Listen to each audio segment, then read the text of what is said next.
Shalom semuanya. Menurut penanggalan Ibrani, pada tanggal 26 September 2022, kita sudah memasuki tahun 5783 atau P Gimel. 10 hari pertama dari permulaan tahun P Gimel, yaitu dimulai dari tahun baru yang disebut dengan Rosh Hashanah, sampai kepada perayaan Yom Kippur atau Hari Raya Pendamaian. Bangsa Yahudi selama 10 hari melakukan apa yang disebut dengan 10 hari pertobatan atau 10 days of repentance. Menurut tradisi bangsa Yahudi, pada saat Rosh Hashanah terbukalah 3 kitab, yaitu yang pertama, kitab kehidupan bagi yang sepenuhnya saleh. Yang kedua, kitab kematian bagi yang sepenuhnya fasik. Yang ketiga, kitab ketiga bagi orang yang hidup di antara kesalehan dan kefasikan. Dan nasib mereka semua akan ditangguhkan hingga Yom Kippur tiba. Apabila mereka akan melakukan hal yang saleh, mereka akan tercatat dalam kitab kehidupan. Apabila tidak, mereka tercatat dalam kitab kematian. Mayoritas orang masuk dalam golongan ini, yaitu hidup di antara kesalehan dan kefasikan. Masa 10 hari tersebut dipakai sebagai kesempatan bagi kebanyakan orang Yahudi untuk melakukan hal-hal yang saleh agar nama mereka dapat tertulis dalam kitab kehidupan. Dengan kata lain, setiap tahun mereka perlu melakukan sesuatu supaya selamat. Untuk itu, dalam masa 10 hari, mereka melakukan 3 hal, yaitu bertobat, berdoa, dan bersedekah. Pada saat ini, kita tidak mengikuti tradisi Yahudi tersebut. Tetapi pada prinsipnya, ketiga hal tersebut, yaitu bertobat, berdoa, bersedekah, adalah baik dan perlu dilakukan hari-hari ini. Dengan motivasi dan pemahaman yang benar, kita melakukan ketiga hal ini bukan untuk mendapatkan keselamatan, tetapi sebagai respon terhadap anugerah keselamatan yang sudah diberikan melalui pengorbanan Tuhan Yesus di kayu salib. Pastor D dari Perth, seorang hamba Tuhan yang banyak mendoakan saya, yang nubuatannya saya lihat tajam, pada bulan Agustus 2022 yang lalu, yaitu sebelum tahun 5783, bernubuat untuk saya agar memperhatikan apa yang terjadi di antara Rosh Hashanah dan Yom Kippur. Ternyata Tuhan membukakan seperti yang dituliskan di atas. Jadi hari-hari ini kita harus banyak koreksi diri, bertobat, berdoa, dan memberi sedekah bagi mereka yang kekurangan. Pastor D ini juga mendapatkan bahwa di tahun 2023, Tuhan akan kembali menggoncangkan bangsa-bangsa di dunia. Dan Tuhan meminta agar kita menyiapkan persediaan. Bukan untuk kita, tetapi untuk bersedekah kepada orang-orang yang mengalami kesulitan. Kita yang sungguh-sungguh dengan Tuhan akan diberkati secara finansial. Haleluya! Memasuki tahun 5783 atau P Gimel, kita akan melihat kasih karunia Tuhan yang luar biasa yang akan dicurahkan kepada kita yang sungguh-sungguh mencari Tuhan. Namun bersama dengan itu akan ada pembersihan di rumah Tuhan dan penghakiman terhadap dunia ini. Tuhan akan mengungkapkan dosa-dosa yang tersembunyi. Tidak ada sesuatu pun yang tertutup, yang tidak akan dibuka. Dan tidak ada sesuatu pun yang tersembunyi, yang tidak akan diketahui. Apa yang kita katakan dalam gelap, akan kedengaran dalam terang. Dan apa yang kita bisikkan ke telinga, di dalam kamar, akan diberitakan dari atas atap rumah. Karena itu, ini waktunya kita koreksi diri, bertobat, jangan menyembunyikan dosa, akui di hadapan Tuhan. Sesuai dengan 1 Yohanes 5 ayat 16 dan 17. Dikatakan, ada dosa yang mendatangkan maut dan ada dosa yang tidak mendatangkan maut. Dosa yang tidak mendatangkan maut adalah dosa yang diakui. Sedangkan dosa yang mendatangkan maut adalah dosa yang tidak diakui. Saya akan ingatkan, Tuhan Yesus sangat mengasihi kita semua. Dia tidak ingin kita binasa. Karena itu, sekali lagi Tuhan mengingatkan kita melalui hal-hal yang dilakukan oleh orang Yahudi di antara Rosh Hashanah dan Yom Kippur agar mereka diselamatkan, yaitu bertobat, berdoa, dan bersedekah. Sekali lagi saya ingatkan, bertobat, bertobat, bertobat. How I love you, Lord. I love you, Lord, with all of my heart. I love you, Lord. How I love you, Lord. I love you, Lord. Forever I love you, Lord. Jesus, Jesus, you are the one I love. Jesus, Jesus, forever I love you, Lord. Forever I love you, Lord. Forever I love you, Lord. Pada tanggal 12 sampai dengan 14 Oktober yang lalu, ada konferensi Pentakosta sedunia atau yang disebut dengan Pentecostal World Conference di Seoul, Korea Selatan.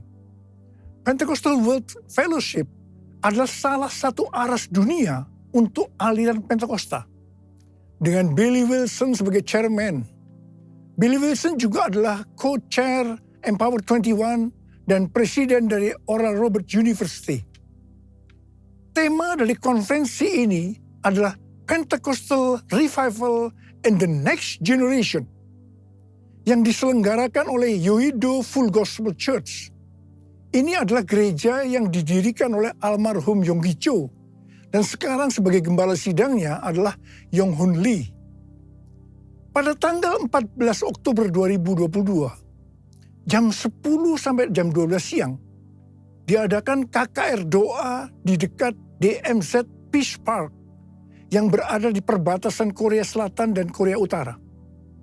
DMZ ini merupakan daerah demilitarisasi di mana tidak ada kegiatan militer. Merupakan daerah netral, bukan milik Korea Selatan ataupun Korea Utara. Tanah ini lebarnya sekitar 4 km dan panjangnya sekitar 250 km. Acara KKR doa ini merupakan puncak dari acara konferensi ini. Saya termasuk salah satu pembicara dalam acara ini. Saya berbicara tentang Pentakosta ketiga. Deklarasi Pentakosta ketiga untuk pertama kalinya dilakukan di Seoul, Korea Selatan, dan dihadiri sekitar 20.000 orang. Pada waktu itu saya berkata, Pentakosta ketiga akan memberikan kuasa kepada kita untuk menyelesaikan amanat agung. Saya akan mengingatkan kepada kita semua bahwa tugas utama kita adalah menyelesaikan amanat agung, yaitu menjadikan semua bangsa itu murid Tuhan Yesus. Harap diperhatikan bahwa hanya murid yang bisa memuridkan. Karena itu kita harus menjadi murid Tuhan Yesus. Hanya murid Tuhan Yesus yang masuk surga. Yang percaya katakan amin. Firman-Mu pelita bagi kakiku, terang bagi jalanku. Firman-Mu pelita bagi kakiku, terang bagi jalanku. Waktu waktu ku bimbang dan hilang jalanku, tetaplah kau di sisiku. Dan takkan ku takut asal kau di dekatku, besertaku selamanya.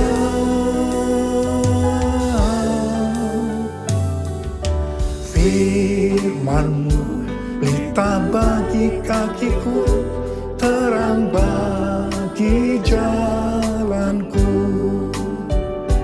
terang bagi jalanku, terang bagi jalanku.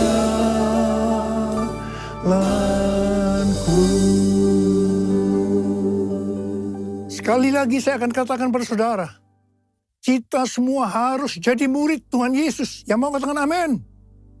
Hal-hal yang harus diperhatikan kalau kita mau menjadi murid Tuhan Yesus. Yang pertama, Rasul Paulus berkata kepada Timotius dalam 1 Timotius 4 ayat 16. Awasilah dirimu sendiri dan awasilah ajaranmu. Bertekunlah dalam semuanya itu. Karena dengan berbuat demikian, engkau akan menyelamatkan dirimu dan semua orang yang mendengar engkau. Ini adalah pesan Tuhan Yesus yang sangat kuat kepada murid-muridnya. Yaitu supaya kita menyelamatkan diri kita sendiri. Dan juga semua orang yang mendengarkan kita. Karena itu, awasilah dirimu dan pengajaranmu. Hal yang harus dilakukan adalah kita harus hidup kudus. Tetap peka terhadap pekerjaan dan karunia Roh Kudus, mengajarkan ajaran yang benar, memelihara iman, dan memperhatikan kehidupan rohani. Semua harus dilakukan dengan tekun. Yang kedua, Rasul Paulus juga berkata dalam 1 Korintus 9 ayat 26 dan 27, bahwa aku bukan pelari yang tanpa tujuan, dan juga bukan petinju yang sembarang saja memukul. Tetapi aku melatih tubuhku dan menguasainya seluruhnya. Supaya sesudah memberitakan Injil kepada orang lain, jangan aku sendiri ditolak. Mengenai melatih tubuh dan menguasai seluruhnya, Rasul Paulus berkata dalam 1 Timotius 4 ayat 7b dan 8. Latihlah dirimu beribadah. Latihlah dirimu beribadah. Latihan badani terbatas gunanya. Tetapi ibadah itu berguna dalam segala hal. Karena mengandung janji. Baik untuk hidup ini maupun untuk hidup yang akan datang. Kata ibadah dalam bahasa aslinya memiliki arti kesalehan. Godliness. Dalam terjemahan Alkitab New International Version atau NIV dikatakan, train yourself to be godly. Latihlah dirimu menjadi saleh. Kata godliness atau kesalehan ini muncul sebanyak 15 kali dalam perjanjian baru. Di mana 11 kali terdapat dalam surat Rasul Paulus kepada anak-anak rohaninya, yaitu Timotius dan Titus. Ini berarti pesan kesalehan adalah sesuatu yang sangat penting untuk disampaikan seorang bapak rohani kepada anak-anak rohaninya. Tuhan lewat para bapak rohani memerintahkan kita untuk melatih diri kita supaya menjadi saleh lewat ibadah yang kita lakukan. Saya pribadi sebagai bapak rohani juga sangat menekankan untuk melatih diri supaya menjadi saleh lewat ibadah yang kita lakukan. Hal ini juga sejalan dengan firman Tuhan dalam 2 Petrus 1 ayat 5 sampai dengan 7 yang berkata, kamu harus dengan sungguh-sungguh berusaha untuk menambahkan kepada imanmu kebajikan. Dan kepada kebajikan pengetahuan. Dan kepada pengetahuan penguasaan diri. Kepada penguasaan diri ketekunan. Dan kepada ketekunan, kesalehan. Dan kepada kesalehan, kasih akan saudara-saudara seiman. dan kasih kepada saudara-saudara seiman, kasih akan semua orang. Selanjutnya dikatakan, apabila kita melakukan dengan berlimpah-limpah, kita akan giat dan berhasil dalam pengenalan kita akan Tuhan Yesus Kristus. Dan kita tidak akan pernah tersandung. Dengan demikian, kita dikaruniakan hak penuh untuk memasuki kerajaan kekal, yaitu kerajaan Tuhan dan Juru Selamat kita, Yesus Kristus. Haleluya! Kita semua yang menantikan hari Tuhan juga diminta untuk hidup kudus dalam kesalehan. Seperti yang difirmankan dalam 2 Petrus 3 ayat 10 dan 11. Tetapi hari Tuhan akan tiba seperti pencuri. Pada hari itu langit akan lenyap dengan gemuruh yang dahsyat dan unsur-unsur dunia akan hangus dalam nyala api. Dan bumi dan segala yang ada di atasnya akan hilang lenyap. Jadi, jika segala sesuatu ini akan hancur secara demikian, betapa suci dan salehnya kamu harus hidup. Saudara, lawan dari kesalehan adalah kefasikan. Orang yang tidak melatih dirinya menjadi saleh lewat ibadah, tanpa disadari dapat terjerumus dalam kefasikan. Harap diperhatikan bahwa murka Allah dinyatakan atas orang-orang fasik. Dalam Roma 1 ayat 21 sampai dengan 27, kita melihat orang-orang fasik itu memiliki ciri-ciri sebagai berikut. Sekalipun mengenal Allah, mereka tidak memuliakan Dia. Mereka berbuat seolah-olah penuh hikmat, tetapi mereka telah menjadi bodoh. Mereka menyembah berhala.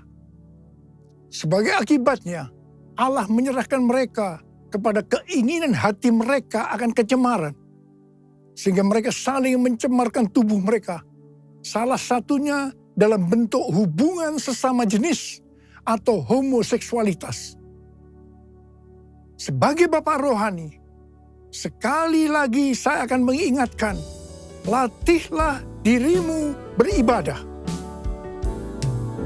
Bapa, ku persembahkan tubuhku sebagai persembahan yang hidup, kudus, dan yang berkenan padamu, sebagai ibadah yang sejati. Ku sembah Kau Tuhan, ku sembah Kau Tuhan, ku serahkan hidupku kepadamu untuk kemuliaan nama-Mu. Bentuk ibadah dalam Alkitab ada dua, yaitu vertikal, artinya kepada Tuhan, dan horizontal, kepada sesama. Bentuk ibadah secara vertikal meliputi giat berkumpul bersama untuk menyembah. Yang kedua, memuji dan menyembah Tuhan diiringi alat musik. Yang ketiga, mengingat perbuatan dan pertolongan Tuhan. Yang keempat, bernubuat dan mengaktifkan karunia-karunia Roh Kudus dalam sebuah pertemuan. Yang kelima, mengambil bagian dalam perjamuan kudus. Yang keenam, mempersembahkan tubuh sebagai korban. Yang ketujuh, memperingati kelahiran, kematian, kebangkitan, dan kenaikan Tuhan Yesus ke sorga. Bentuk ibadah secara horizontal kepada sesama. Yang pertama, menolong orang yang mengalami kesulitan atau menderita. Yang kedua, saling menjaga diri dari pencemaran dunia. Dan yang ketiga, saling memberi bantuan dalam sebuah persekutuan. Jadi, kalau kita melihat ibadah secara vertikal atau horizontal tadi, Maka ibadah yang dilakukan di dalam gereja hari-hari ini sebenarnya merupakan implementasi atau penerapan dari semua ini. Kalau kita melihat ibadah secara vertikal atau horizontal tadi, sebenarnya yang paling menonjol adalah masalah kebersamaan. Ibrani 10 ayat 25 berkata, janganlah kita menjauhkan diri dari pertemuan-pertemuan ibadah kita, seperti dibiasakan oleh beberapa orang. Tetapi marilah kita saling menasihati, dan semakin giat melakukannya menjelang hari Tuhan yang mendekat. Jadi, latihlah dirimu beribadah dapat juga diartikan kita harus melatih hidup dalam kebersamaan bersama saudara seiman untuk saling menasihati supaya hidup kita saleh. Hari-hari ini dengan adanya ibadah online, banyak orang yang meninggalkan hidup dalam kebersamaan ini. Ingat, pelayanan online bisa melengkapi tapi tidak akan bisa menggantikan ibadah secara onsite di gereja. Bagi saya, kalau hanya ibadah melalui online saja, saya merasakan ada sesuatu yang hilang. Ada sesuatu yang tidak sempurna. Terutama dalam doa, pujian, dan penyembahan. Dan yang pasti, kita tidak bisa saling menasehati. Walaupun mungkin ada yang berkata, dengan Zoom kita bisa. Tetapi saya percaya, itu juga tidak cukup sempurna. Hari-hari ini, saya melihat semakin banyak orang percaya justru lebih giat melakukan latihan badani ketimbang melakukan latihan ibadah. Sekali lagi saya ingatkan, latihan ibadah lebih penting daripada latihan badani karena mengandung janji baik dalam hidup ini maupun untuk kehidupan yang akan datang. Pesan Tuhan buat kita sebagai murid adalah kita harus hidup seperti jemaat di Philadelphia. Dikatakan bahwa jemaat di Philadelphia merupakan jemaat yang setia, yang taat akan firman Kristus dan tidak menyangkal Dia. Mereka tidak mau mengikuti cara-cara dunia dan juga menolak mengikuti kecenderungan yang tidak baik dari jemaat lainnya. Mereka bertekun dalam kesetiaan kepada Tuhan Yesus dan kepada kebenaran Injil. Oleh karena kesetiaan mereka yang teguh, maka yang pertama, Tuhan telah membuka pintu-pintu bagi mereka yang tidak dapat ditutup oleh seorang pun. Haleluya! Yang kedua, Allah berjanji akan melepaskan mereka dari masa kesengsaraan. Janji Tuhan untuk melindungi orang yang setia di Philadelphia dari hari pencobaan ini mirip dengan janji Paulus kepada orang Tesalonika yang mengatakan bahwa mereka akan dilepaskan, diluputkan dari murka yang akan datang. Hari pencobaan ini merupakan penghukuman terhadap dunia ini melalui pembukaan metere-metere, peniupan sangkakala, dan pencurahan cawan murka Allah. Ini sangat-sangat mengerikan.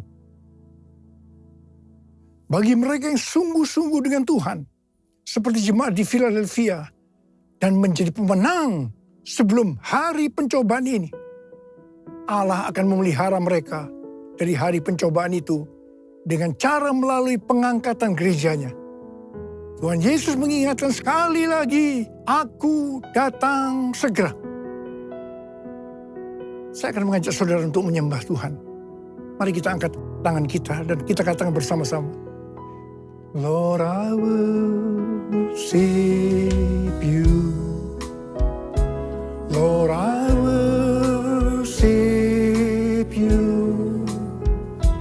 As I bow down on my knees, I worship you. Lord, I worship you. Lord, I worship you. For you are my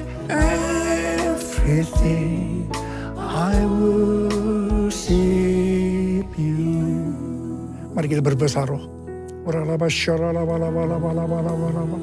Yang belum berbahasa roh jangan diam. Katakan haleluya, haleluya. Oria lala bakana maya rala bara bara bara bara bara. Oh rada rada rada rada rada rada. Oh ya Tuhan, ya Tuhan. Oria lala bakana maya rala rala bara. Ya Aba, ya Aba, ya Aba, ya Aba. Engkau melihat anak-anakmu sedang mengangkat tangan menyembahmu saat ini ya Aba.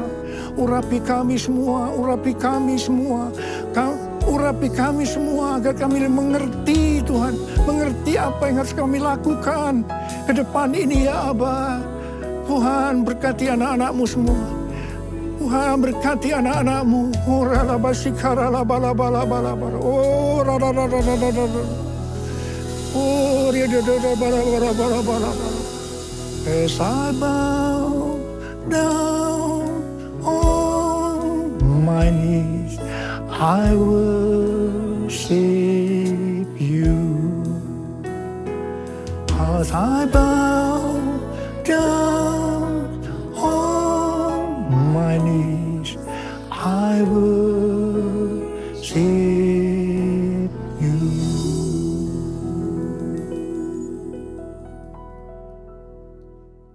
Mari, saudara-saudara, kita akan masuk dalam perjamuan kudus. Kita akan mengingat ayat ini. Sebab setiap kali kamu makan roti ini dan minum cawan ini, kamu memberitakan kematian Tuhan sampai ia datang. Perjamuan kudus adalah perjamuan Tuhan Yesus sendiri. Setiap kali kita masuk dalam perjamuan kudus, Tuhan Yesus selalu mengingatkan kita. Biarlah ini menjadi peringatan akan daku. Biarlah ini menjadi peringatan akan daku. Karena itu, mari kita arahkan hati kita kepada kebaikan Tuhan. Kita akan mengingat kebaikan Tuhan. Mari tundukkan kepala. Bapa, siapakah kami sebelum kami mengenal Engkau? Kami semua orang berdosa. Upah dosa adalah maut, mati. Tapi Engkau yang tidak berdosa telah jadikan dosa oleh karena kami. Engkau harus turun dari surga mulia menjadi manusia. Mati ganti kami dengan penderitaan yang luar biasa. Sungguh kalau kami pikirkan Tuhan betapa baiknya Engkau itu. Kau jadikan kami sebagai anak-anak-Mu. Kau berkati, Kau tuntun, Kau bela, Kau lindungi, Kau ajar kami ya Aba. Terima kasih. Kau juga tegur kalau kami salah. Terima kasih Tuhan. Itu Engkau ya Aba, itu Engkau ya Aba. Itu Engkau ya Aba. Tuhan akan memberkati kita semua melalui perjamuan kudus. Tapi Tuhan mau kita akan makan dan minum dengan cara yang benar. Karena itu sekarang masing-masing berdoa. Introspeksi. Lihat diri masing-masing. Jangan menyimpan dosa. Kalau ada dosa yang belum diakui di hadapan Tuhan, mari kita akui saat ini. Supaya kita diberkati oleh Tuhan. Ampuni kami Tuhan. Ampuni kami, ampuni kami. Ampuni kami semua ya Tuhan. Ampuni. Tuhan, ampuni kami ya Aba. Ampuni kami. Layakkan kami masuk dalam perjamuan kudus ini.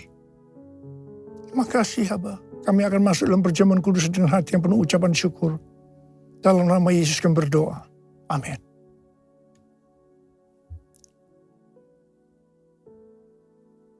Sekarang mari angkat roti di tangan kanan kita tinggi-tinggi. Sebab apa yang telah kuteruskan kepadamu telah aku terima dari Tuhan. Yaitu bahwa Tuhan Yesus pada malam waktu ia diserahkan mengambil roti. Dan sesudah itu ia mengucap syukur atasnya. Dia memecah-mecahkannya dan berkata, inilah tubuhku yang diserahkan bagi kamu. Perbuatlah ini menjadi peringatan akan aku. Tuhan dikasih Tuhan. Bukankah roti yang kita pecah-pecahkan ini adalah persekutuan kita dengan tubuh Kristus? Mari kita makan dalam nama Yesus.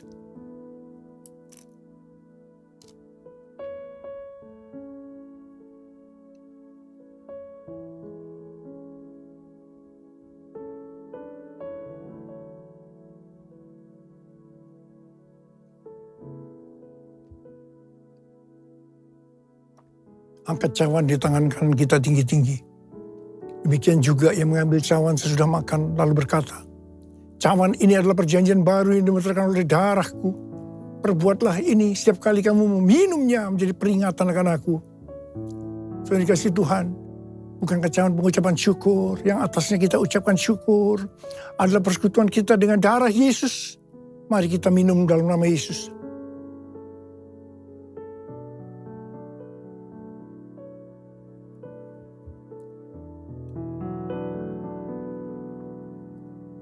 Mari angkat tangan kita.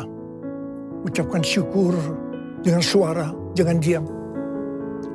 Tuhan, terima kasih ya Tuhan. Terima kasih ya Tuhan.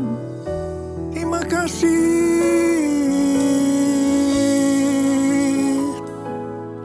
Tuhan, terima kasih ya Tuhan. Terima kasih ya Tuhan. Urialala bara bara bara bara bara bara bara. Oh Yesus. Oh Yesus, oh Yesus, Yesus.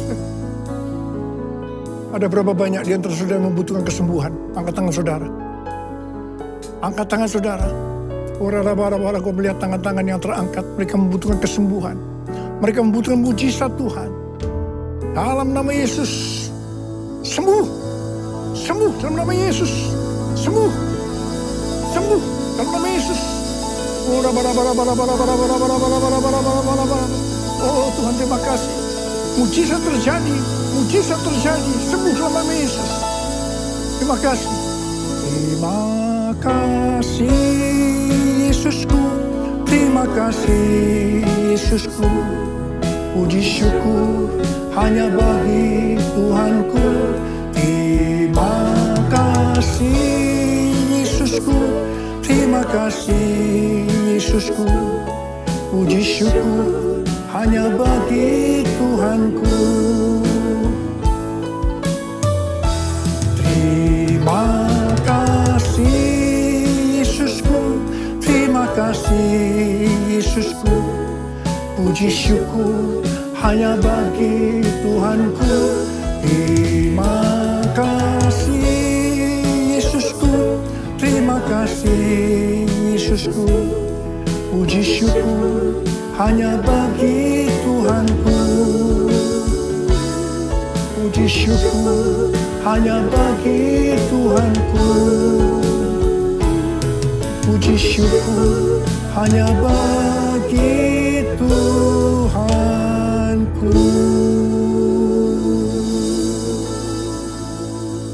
Terima kasih Abah. Terima kasih.